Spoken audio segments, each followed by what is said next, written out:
Good morning, Prancer. High energy today. Shoot. Oh, good God. Oh, well.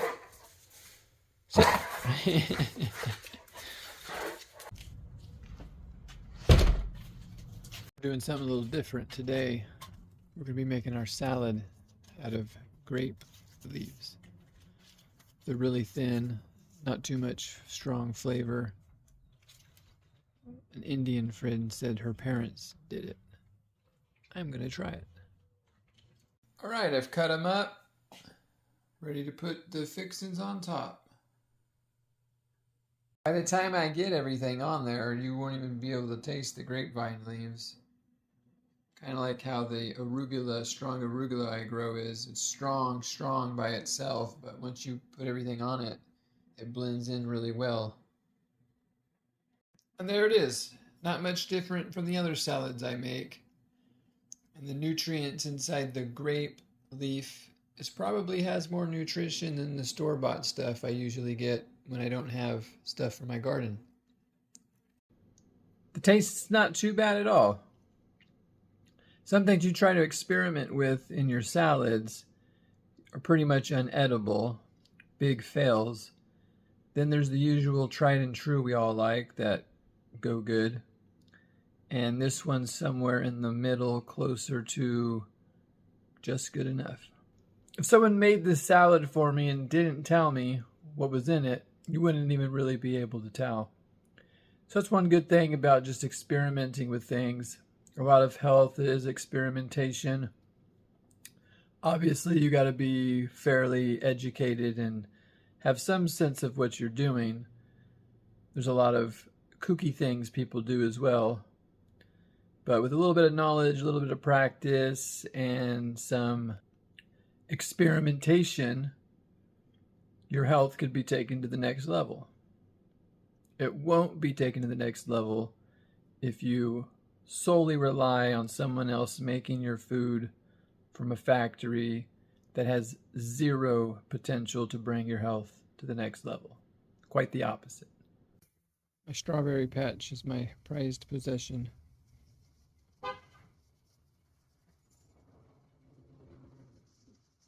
What is that? So one good thing about making healthy meals that you can eat for about 3 to 5 days is in the event you don't finish, you can freeze them. This right here is chicken noodle soup I made about a month ago. Didn't really have time this week as it's Mother's Day weekend, and I helped my stepmother at a flower shop.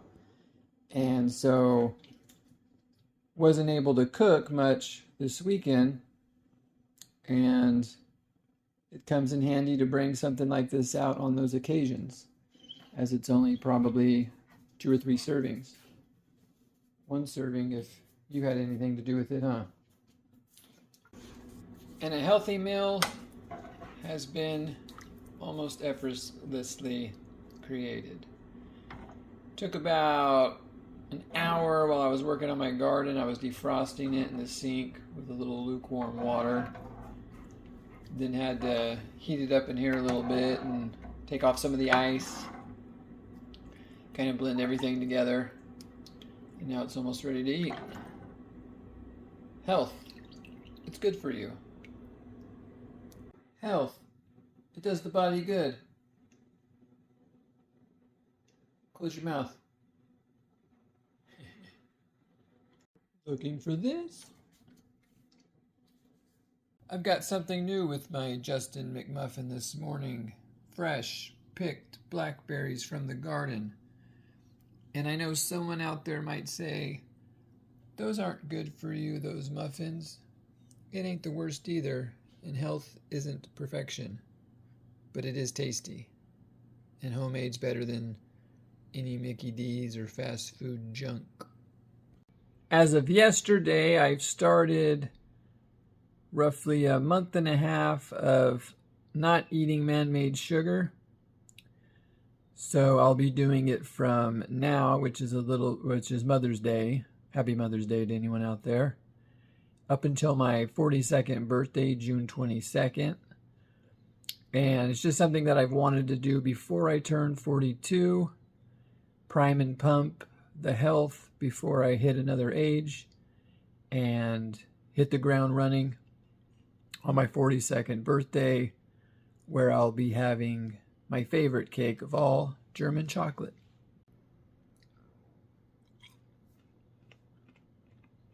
Charlotte? So even with this peanut butter, which, I mean, it's got a lot of sugar in it, yeah.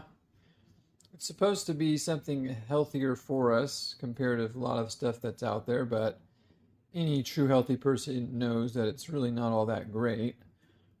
But even with this stuff, like even the past, especially the past few months, but I've noticed that I just love peanut butter so much, and it's gotten to the point where I'm eating it just with a spoon. I've never done that before in my life. So I need to kind of figure out either what they're putting in this stuff, what's wrong with me. Maybe anybody has any advice of how to curb some of these cravings. If you haven't really experienced such cravings and you have advice, I mean, sure, you're knowledgeable and it could help, but I want to hear someone who's experienced it and has overcome it, is what I mostly want to hear about. And I know I don't have all the answers. That's why I'm asking. This content that I make isn't all about I know everything show, and I'm going to teach you how to live your life better like I'm some perfect thing alive. It's more of a community-based driven health approach where I can only give advice from things that I've experienced and learned. And right now at 40, going on 42, I've hit a patch in my life that I've never experienced food cravings. And I don't like it. I've allowed it to go on quite a bit longer than it should, and I'm just ready for a change now. And I know for anybody who's dealing with bad health problems and weight problems, it might just sound like a joke, some skinny guy asking advice on how to curb minor cravings from peanut butter and overeating cereal. But overdoing anything isn't going to be very good. And anytime you feel a lot fuller than you know you should be, there's a problem. And that's even if you're eating the best foods on the planet. So anyone who has advice that's overcome, I'm mostly interested in, or anybody who's even currently having those problems, your stories are also welcome. And that's how we all learn from each other. On the no even natural sugars, I'm going to kind of have a problem because it's May, mid-May, and my blueberries and my strawberries and my blackberries, all my good little berry fruits have come in. So I'm going to do a thing where I only eat those. It wasn't until I ate the oatmeal, because I did good all day. I had a good breakfast. I controlled what I ate. I had the McMuffin. I had some strawberries. I was fine. What in the giblets? What is it? What is it? Let's go outside. Come on. See, this dog has food cravings, I'll tell you that. This thing's got a whole nother problem going on. She gained some weight and I helped her lose a lot. She had to starve. Go. So pretty much everything was going good up until the point I was adding in the syrup. That's not even 100% pure syrup. I try to get the best they have at the store, but that's a whole nother topic. The brown sugar, the honey, walnuts in there. I put raisins in there. So the oatmeal itself is supposed to be low glycemic, low sugar, but all that other sugar I added, even if it wasn't table sugar, it's still sugar. And I think once I was done eating that, I just got cravings. So I didn't have cravings with strawberries when I was done. I didn't have cravings after I had the egg McMuffin, or not McMuffin, but the Justin McMuffin I made myself. But it didn't make me crave.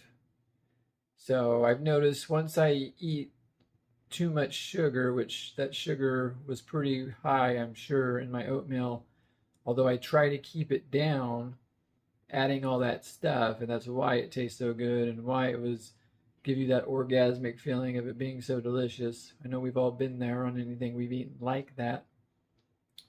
So I'm going to try that next. Just my berries, steaks, and meats and vegetables, salads, and go from there.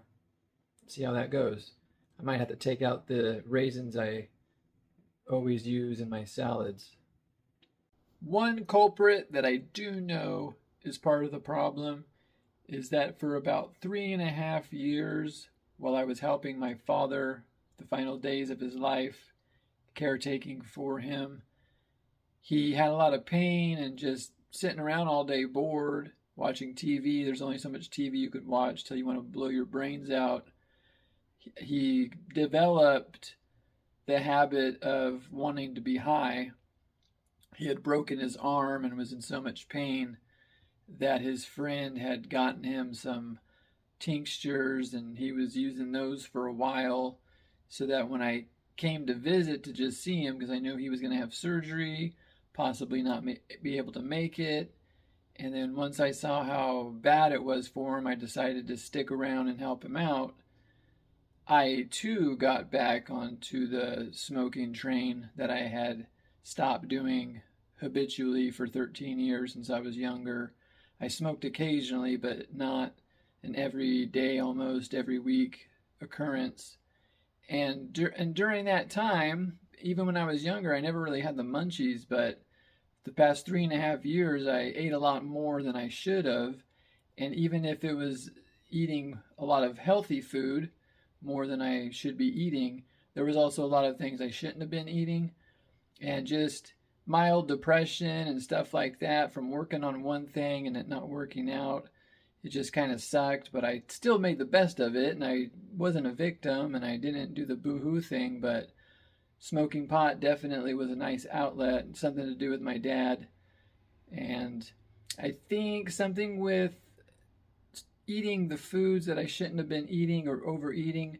Even when I'm sober, I think my brain and my body kind of developed some different changes in the chemistry and even DNA probably, to where things that I never did or done or even thought or even felt I've had in the recent past couple of years or so.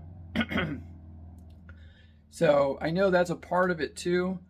So I'm just going to have to drastically do something that completely starves off and changes a lot of these different processes and habits even that I had developed along the way over the past few years. It's amazing how much things can change for you in such a short period of time. And we've all gone through certain things. And I know some people might not have ever gone through something so dramatic, and then there's other people that have had worse. But I definitely feel for anybody who's dealt with this for an entire lifetime. Mine's only been a few years, so the results and the negative manifestations you can't see on the outside of me. But I do promise if I keep going the way I was going, and even doing some of the things I've been doing, give it a decade or two, and you will definitely notice. So I feel for you, anyone who has any habitual eating problems, any compulsive eating problems, any binge eating problems, anything like that. We just need to admit that we need help, we need to get help, and we need to figure it out, even if we try and fail. I know that I'm going to get this right. I'm going to take you guys along the journey. And my next step is what I was talking about a bit ago, about the vegetables and more meat, definitely no man-made sugar, and I'm just going to stay away from the honey, the brown sugar, and the maple syrup and stuff like that, and just stick with the berries. And it's fruit season too here in California, so if I'm doing what I'm supposed to be doing and I'm eating the fruit and I'm still not working, I'll kick out all the fruit and I'll just give the berries I have away or whatever I got to do. Because it's definitely true what they say. Sometimes the messenger has to become the message.